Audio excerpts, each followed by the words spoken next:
بسم الله وكفى سلام الله عليكم مدن يا مروين دعلada adduunka meel walbo aad ka joogtaan ku soo dhawaada warbaahintiini ku baahday Southern Media Corporation oo mar walba aad ka heshaan wararka xaqiiqooyinka siyaasadaha isdiidan iyo kuwa is-ogol ee sarasabaynaya geeska Afrika dunida iyo maanta annagana sidaasaan isu burbursanaynaa adduunyadana xaalad kale ay ku jirtaa waaya shalay waxaan idin la wadaagay in beesha habargidir katarbiilar iyo dhishikayaal afka loo geliyay laga bilaabo jaamacadaha halka loo yaqaano Gahayr jaamacadda Gahayr ilaa iyo X control afgooye in markayse macnaheedu guriyaha katarbiilar la gelshay laakiin meediyaha shalay toole degdeg aanay u soo bandhigin inta la arkay balse laakiin maantay hadda waaba u jeedaan sadar cad su'aal ka dhan macnaheedu wax la sarrifayo ma ahan macnaheedu waa wax waadix oo banaanka yaala dadkan waxay ku doodeen in ma arkayse masaakiin ay yihiin haddana waxay ku hanjabeen in ay la dagaalamayaan dawladda Soomaaliya ay weerar ku qaadayaan degmada Hodan waxay sheegeen in ma arkayse Xasan Sheekh Maxamuud ay u darsadeen macnaheedu Maxamed Cabdullaahi Farmaajo macnaheedu inay u darsadeen aan dhii lahaa oo Xasan Sheekh Maxamuud uu kababuudka la dulmaray waxay ku dareen habaar waxay dhaheen ilaahay meeshaas ha ka saaro ilaahay sidaa ha yeelo sidaasay dhaheen waxay tilmaameen inay xalaal quudato yihiin waxay sheegeen in ma arkaysa macnaheedu dhulkooda guryahooda laga barakicinayo iyagu ay leeyihiin inahaas oo dhan waa natiijadii ka dhalatay 15 May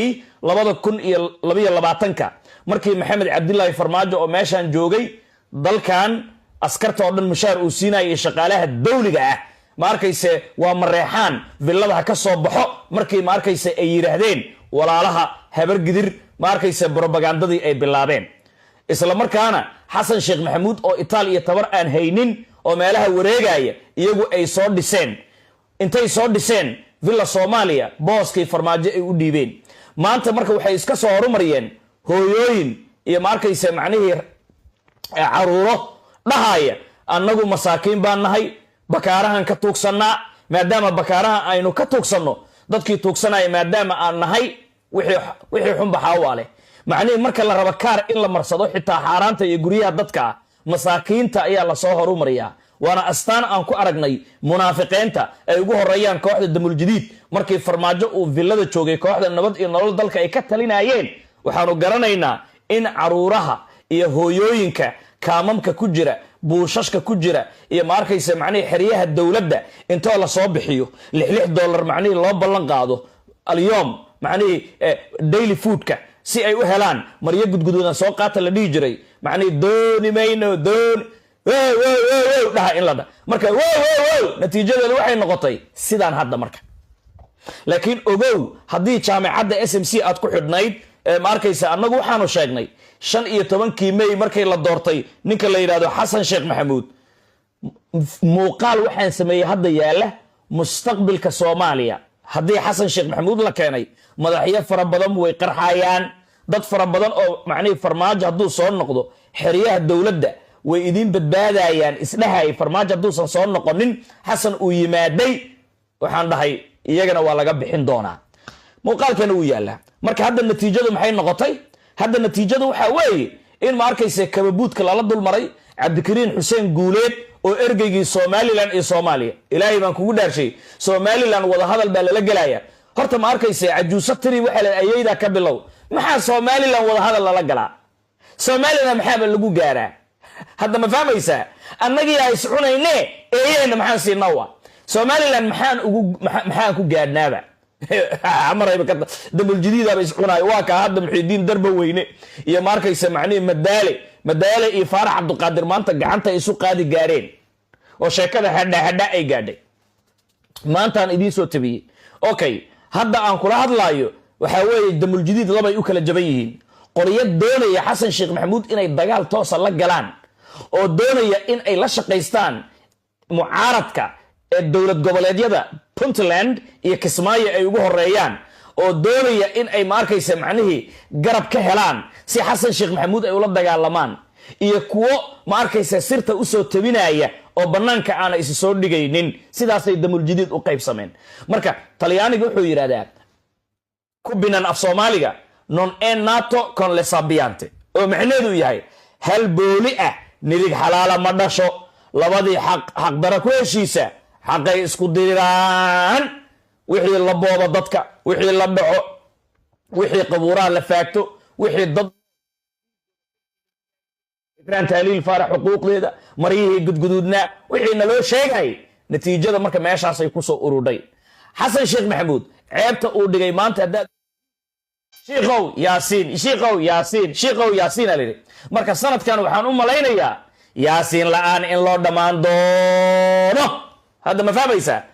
marka critical condition bay ku jiraan kooxda damul jadiid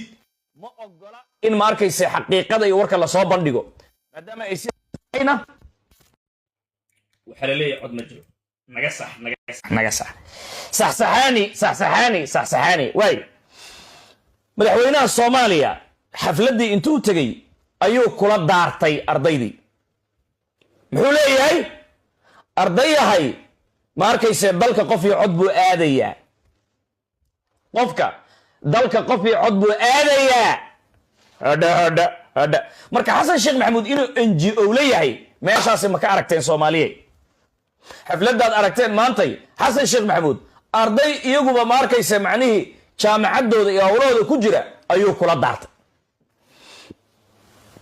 kaaga sii daran ardaydii maadaama uu kula daaranayo way u tageen waxay ku dhaheen madaxweyne jaamacad dibaddaan rabnaa ee ma naga caawin karta haddii xafladeenna aad timaaday maanta jaanis aan kugu helnay fiiriya jawaabta uu siiyey ma taqaanaa soo dhammaystuu yidhi jaamacadaha idinka la xiriira dibadda soo dhammaysta anigana markaa soo dhammaysataan kadib ayaan idinkala hadlayaa macnahaasi ma taqaanaa jaamacadda haddaan soo dhammaysto maxaan kaaga baahanaa adiga fiiri jaamacad aan soo dhammaystay la ii ogolaaday xasanow adiga maxaan kaaga baahanahay sababta aan kuugu imaanayo ma arkaysa macnihii jaamacaddaasi igala hadal aan kuu dhahayo maxay tahay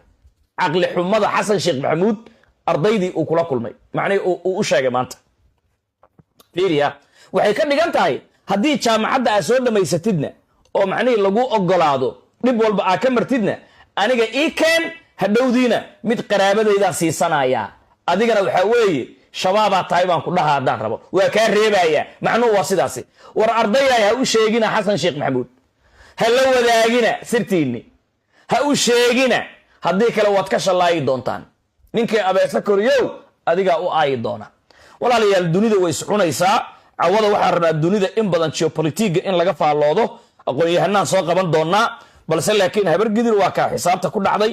shabeellada hoosena xasan sheekh maxamuud baraawe wuxuu geystay ma arkaysa macnihii wiil uu adeer u yahay oo ciidamo hogaaminaya meeshaasi uu sahansaday